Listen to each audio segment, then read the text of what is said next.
Hello, everyone, and welcome to the fourth episode of our podcast series, SellerSpeak. SellerSpeak is a platform where we invite Amazon experts from different domains to share their business secrets to help sellers succeed in their Amazon journey. So, do make the most out of it. Today, we have Elizabeth Greene with us. Elizabeth, along with her husband, founded Junglr, an Amazon advertising agency. She stepped into this role as a way to help Amazon sellers, and somewhere along the journey, uncovered a deep love for all things spreadsheets and data. Today we'll be discussing about the fascinating world of Amazon PPC advertising with our expert. So let me bring her on the screen.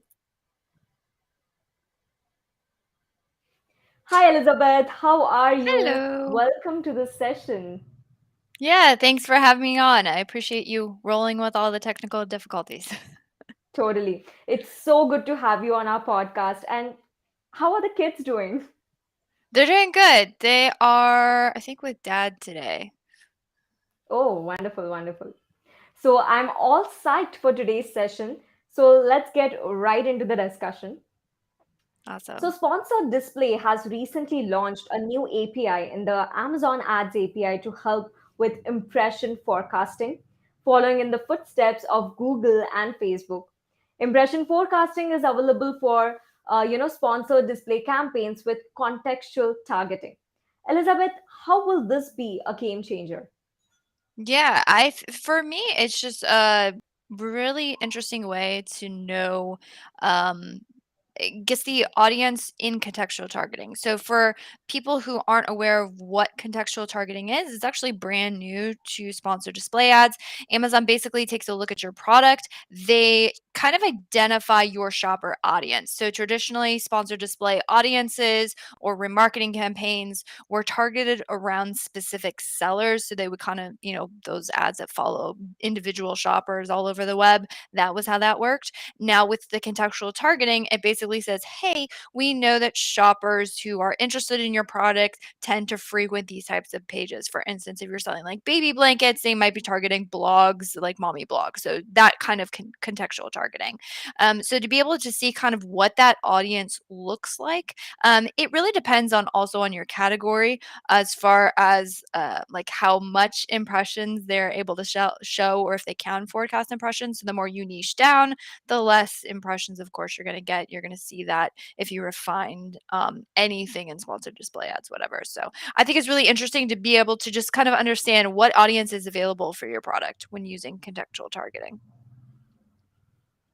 Absolutely. I think impressions forecasting are one of the crucial metrics for, determining the success of Amazon ads. And this new update is definitely going to help advertisers understand the impact of their campaigns during the creation. So, as we are talking about advertising metrics, tacos is the hottest buzz for Mhm. the sellers on Amazon. It has become a crucial KPI to measure the success of PPC campaigns. So, Elizabeth, how to use tacos to measure profitability? Say, for instance, take a scenario where your client's ACOS is falling and tacos is rising. What does it entail, and what will be your plan of action to solve this? Yeah. Any place time where tacos is decreasing, falling, I'm assuming means decreasing, and tacos is rising. That just means all of a sudden your account is becoming more and more reliant on ads, meaning you don't have good organic placement. So everyone knows and loves ACOS, ad spend divided by ad sales. What portion of my ad revenue that I generated, how much of that did I have to spend to generate those ads? Tacos is kind of just a larger macro picture. It's honestly the one that I feel gives you the best view of how ads are impacting your account is from a profitability standpoint. If you want to calculate your profit margins after ads, it's actually super simple. All you would do is you would say, okay, so I have my profit margins before ads, so like my landed cost. You should have that calculated before you start selling anything. Say roughly we're running at like say 30%, and maybe our total ACOS numbers are 15%. So you would simply take 30, subtract 15. So I know I have 15% margin margins on my account, be it after I deduct all the spend I have on ads. And then you would just take your total revenue, multiply that by that 15, and that would give you your actual profit. It's a quick and dirty way to do it. There's much more like if you're using software that's more sophisticated, they're going to bake in there maybe some other costs, or if you have returns, like that's definitely going to eat into your revenue. That's not shown in your top line revenue. You would want to look at like net sales at that point. But if you just want to find like a quick and dirty way to kind of get an idea of how ad spend is affecting your overall profitability, that's the number I would use to calculate that. I think those were some amazing insights, Elizabeth.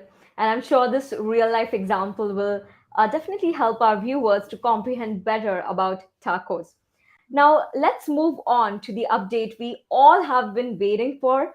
On Amazon DSP, it is possible to create captivating video ads. So, to better showcase products and brands, Sponsored Display launches video creative capabilities too. Elizabeth, how do you think this is going to benefit our sellers, and what is your anticipation on it? Yeah, I'm really stoked about this update. Sponsored display ads have really been the ad type that Amazon is pouring resources into as from a developmental standpoint. They've come out with new targeting. Again, the contextual targeting is new and releasing new reporting for it. So along this, we knew that sponsor brand or sponsor display video was coming for a while. We just didn't know when it was going to update. And now that it's updated, we are running it. We're seeing it really depends on the targeting you're running, how you're running it, as far as the impressions that it's eligible for. My gut feeling is it's going to be a lot like the sponsored brands videos as they rolled out. In the beginning, it was like only one spot on page one, then they roll it out to more and more placements, and now we're seeing a lot more impressions and ad spots available for that ad type. I'm feeling it's going to be a lot like that. So we are running it basically for all of our brands with minimal results from an impression standpoint. And that's just, I would say, relatively normal, especially for a new ad type like this. That is, video is very, I don't want to say distracting, but it's very eye catching, which can be great from an advertiser standpoint. But I know Amazon, with these new ad types, are always very careful to make sure that doesn't negatively impact shopper experience. So I have a feeling that they're rolling this out more carefully than maybe some of the other placements, like for a sponsored product ad where it already looks very native. What I don't think they want to happen is just a whole bunch of busyness happening all over the place, and it becomes like, very early 1990 website with all the flashing gifs and everything. That's not what they want to happen. So my gut feeling is run them now, test them now, get as much data as you can now. So as the placements start scaling, as the impressions start scaling, you'll be in a really good place to capitalize on it. Definitely. I think this new feature will assist sellers to tell their product stories to customers, helping them understand the product and brand with more engaging content. Now, from all the PPC metrics to measure brand awareness, the top of search impression share is revolutionary. This metric shows the particular percentage of impressions for the targets within your campaign received out of all the possible top of search impressions in the targets for a certain period. Elizabeth, what are your expert tips to improve top of search impression share?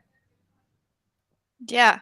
There's really just one. That's raise your bid, if we're being honest. Bid management and bid adjustments are the biggest lever that you can pull when it comes to getting into a specific ad spot. That being said, I would say the trick or the hack, or for anything keyword targeting, ad type running, especially for top of search impression share, is really determining if that particular search page is one that makes sense for your brand, for your product to aggressively push for the top of search placement. I think that's really the variable, because we could go into any account and say, oh, we want top of search impression share for this particular search page. If we just put bids on there that are high enough, we will get that top of search impression share. The question then becomes, does this make sense for me from a brand goal standpoint. And that's where we really expertise comes into play to make the determination if this is not make sense for the brand. But I am really, this metric is huge because again, it allows us to better evaluate where our ads are showing up. And then if we aren't getting the impression share we want, we can then go a step further and evaluate. And so I'm really enjoying this kind of reoccurring theme with Amazon in their updates being very data centric, which has been nice. Thank you for the wonderful tips. I think top of search impression share is definitely a powerful metric because you can determine if you should rank a product for a Mm. specific keyword using the real-time data from Amazon. So, Elizabeth, I've seen you talking and posting a lot about bulk sheets. So, clearly, it's your favorite topic. Hmm. To the beginner sellers, bulk sheets is a spreadsheet based tool that allows sponsored ads advertisers to create and optimize multiple campaigns in batches, reducing their time and even their manual efforts. Expanded product targeting is now available for sponsored products in bulk sheets. How is this going to help sellers and how to use expanded product targeting in bulk sheets? Yeah. I was trying to do some tests this morning to make sure that I was correct in saying this. So unless it updated since a couple days ago when I checked it, it expanded product targeting is available in bulk sheets, which is awesome. The not so great part is that you can't actually push updates to bids in expanded targeting. They are working on that. They're aware of the disconnect. Sometimes new ad types roll out, and the other team who's working on the back end with the bulk files just hasn't. They just have to update their systems, which they haven't quite yet. So right now, the only real benefit of using bulk sheets for expanded product targeting is going to be for data analysis. So that's great.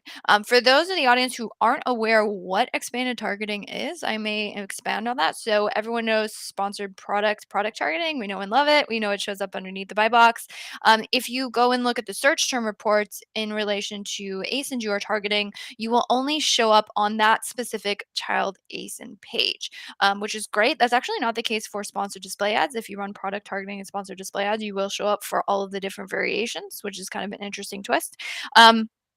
But Amazon recently released expanded targeting, which basically says, hey, I know I want to target this ASIN. Also show me for ASINs that are like this product. So if you have a ASIN that you're absolutely crushing placement on that page, probably makes sense to also launch that in extended targeting. So Amazon can kind of take a look at that original ASIN you're working on and then show you on other, again, like brand pages.